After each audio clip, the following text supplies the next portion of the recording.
This is the Night Wolf howling at you, and today we're going to take a look at the Masters of the WWE Universe, Macho Man Randy Savage, HWO for life. In this case, there are actually two Macho Man figures in this line. I don't have the other one yet, and so I would like to get it at some point. On the back, we see him sitting on a throne. We have Jake the Snake in the background. I believe that is supposed to be Kane at the top corner. And it looks like we have John Cena and the Ultimate Warrior on the right side. They tried to stop him, but the Horde World Order revived Macho Man to take over WWE Eternia. When you're HWO, you're HWO for life. So I'm wondering if the regular version of Macho Man Randy Savage is actually also supposed to be on the Horde side. Because if you remember from Masters of the Universe, you had He-Man's side, you had Skeletor's side, and then they added the Horde side, which went against both, and then the Snake Men, who also went against everybody. So it ended up, really, Eternia had like a four-way battle going on. But apparently Jake the Snake back there is not part of the new Snake Order for fourth faction. Not that it matters, because this line no longer exists. Becky Lynch was one of the figures from this one. Macho Man Randy Savage, Rowdy Piper, and Ricky the Dragon Steamboat. I do have him open somewhere. I don't know where he is. I have him. I have not opened him yet.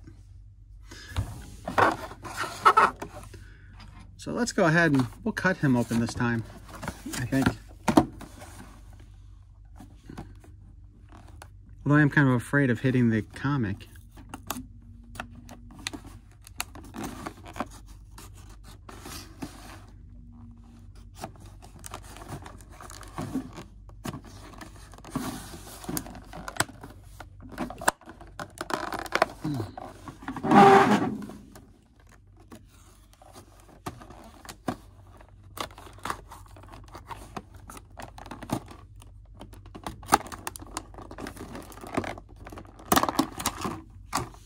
There's a little sticker that would have been in the front of the box.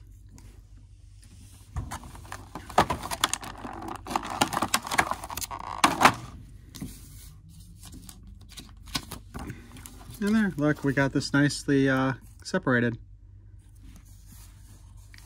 Now, maybe I should try scanning this in and seeing if I can use some of this for the border and stuff that I use.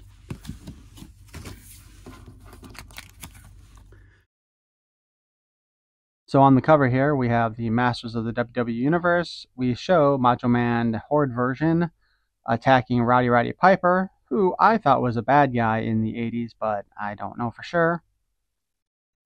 We also showed Jake the Snake back there, who I don't have, and of course, Faker John Cena, who I do have. We open it up to see this weird-ass pose from Macho Man. I'm not sure what he's doing with his hands, other than, you know, maybe the hand movements you would do if you were working on Muppet Head.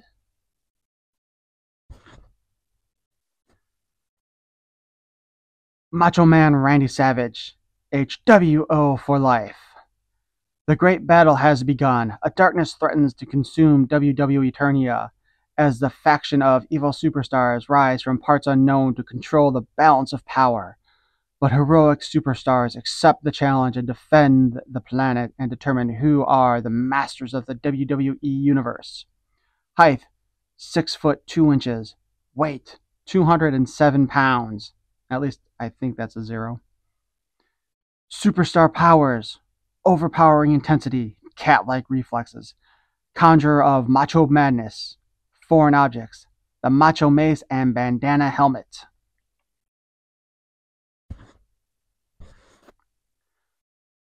The following announcement has been paid for by the HWO Horde World Order. Oh yeah, many have tried to stop the Macho Man, but the madness still continues. I was snake bit, thrown in the slime pit, and left to rot. Only they didn't know what they unleashed. Now Macho Man's back, bigger and badder than ever, and ready to take on the world. Yeah. The World Order, the Horde World Order is taking over WWE Eternia. Because when you're HWO for life. Oh yeah. Sorry about that. On the back, we have the other figures in the wave.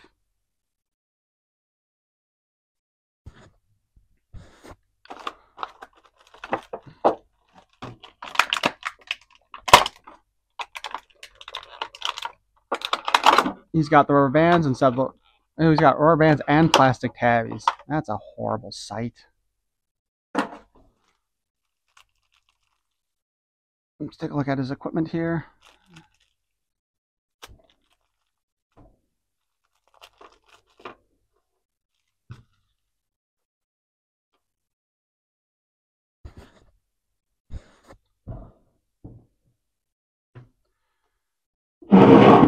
So our Horde World Randy Savage.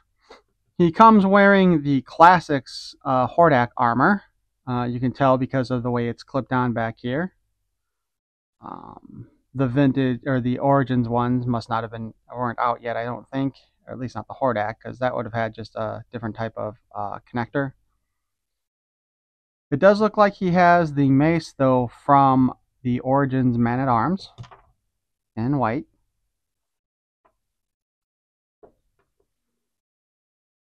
His bandana comes off. It's not a particularly tight fit. And wow, in this case, if you look closely, you can see that they did not glue the hair on very well on this figure. It looks like it slanted while it was gluing. So I don't know if, I mean, I know it's possible to take the hair off of Origins style figures, but it is such a pain in the butt to do. And this one feels like it is glued on really well. So that's just going to be awful, I think. His glasses have kind of like that teeth-like look to it. I don't know if that's something specifically for this figure or if his glasses back in the day did do this. What's kind of weird is I'm trying to think. I know Macho Man died a few years ago because he used to do the Slim Jim commercials. And maybe I'll try to put in a snap. Oh, yeah. Maybe I'll find that voiceover and just throw this in here at some point. But it makes me wonder if did this figure come out after he passed away, or did it come out before he did? And if it did, did he? Well, did the other one come out before or after he passed away too? Like, because honestly, when they put the revived in there, that kind of seems like it's in bad taste if he'd already died.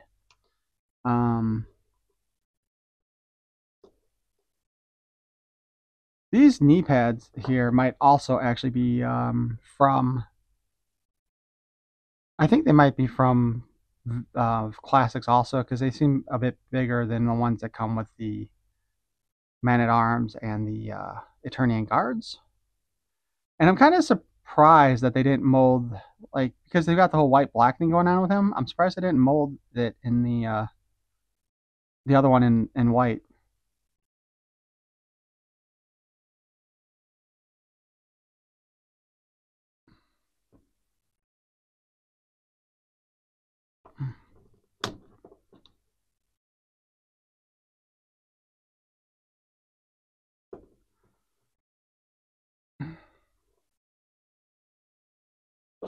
So here's Macho Man in all of his Horde glory. It is actually kind of funny how well the classic stuff fits on the Origin style figures, with the exception of the leg armor there, which do look a bit oversized, but still, it's not horrible. And the body armor itself fits well enough. He's also got a armband with the Horde symbol, and his arm just popped off really easy.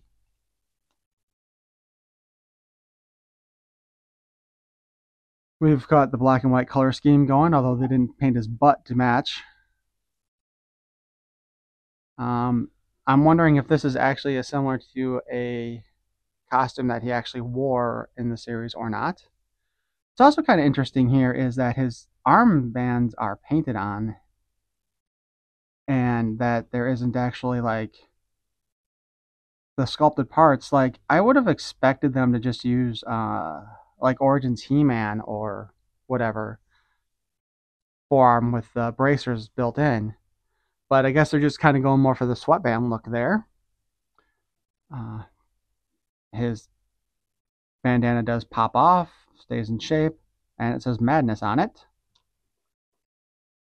If you look here, there does appear to be something written under his chest armor. So I'm going to take it off and hope I can get it back on afterwards. I'll have to pop the head off too.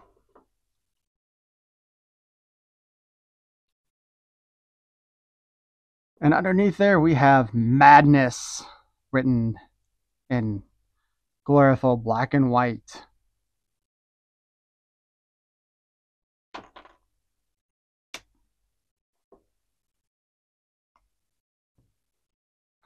I kind of wish this mace was in Slim Jim colors, I'm not gonna lie. Yeah!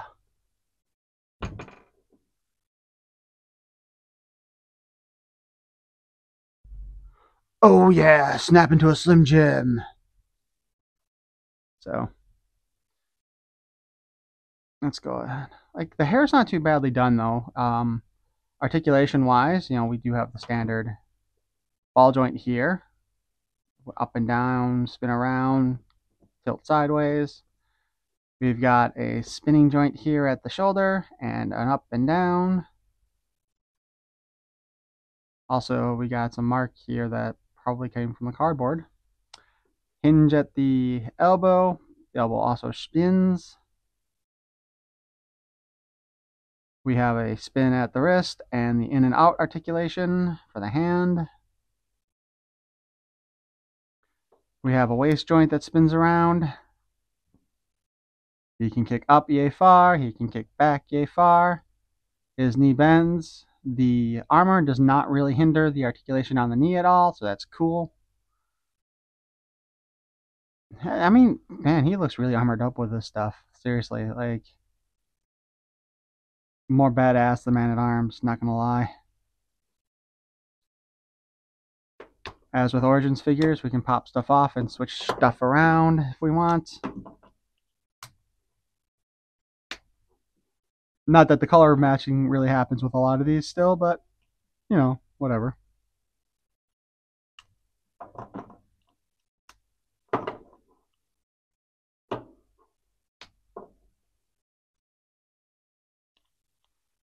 Hopefully the armor will go on easily enough, and it does appear to be. That's good, because I was afraid that was going to be a pain in the butt to do. And of course, as always, since we've got the Ring of Grayskull, and we got two figures to fight, whoops, we are going to put them into battle action and see who comes out on top, if either.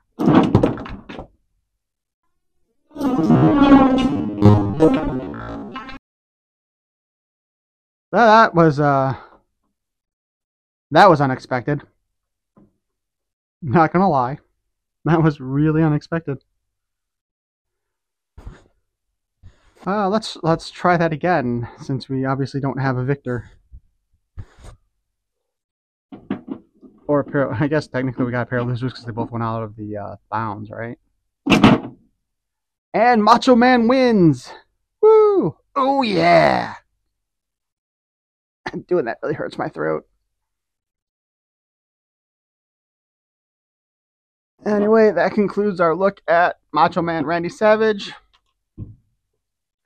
Please feel free to like, comment, and subscribe. Peace, love, and throat lozenges. So something I just noticed as I was putting this figure back together after taking him apart, and I didn't notice this earlier, but it appears that he has two of the same leg armor,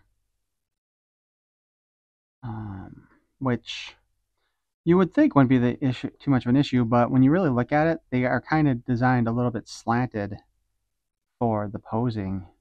So yeah,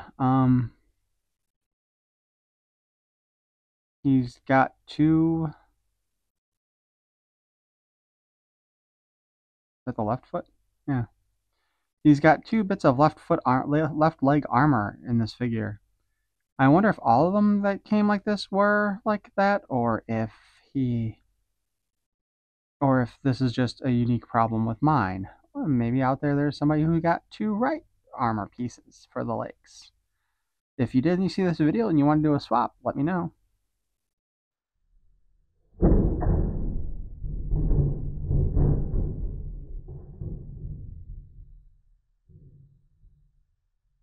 Oh yeah!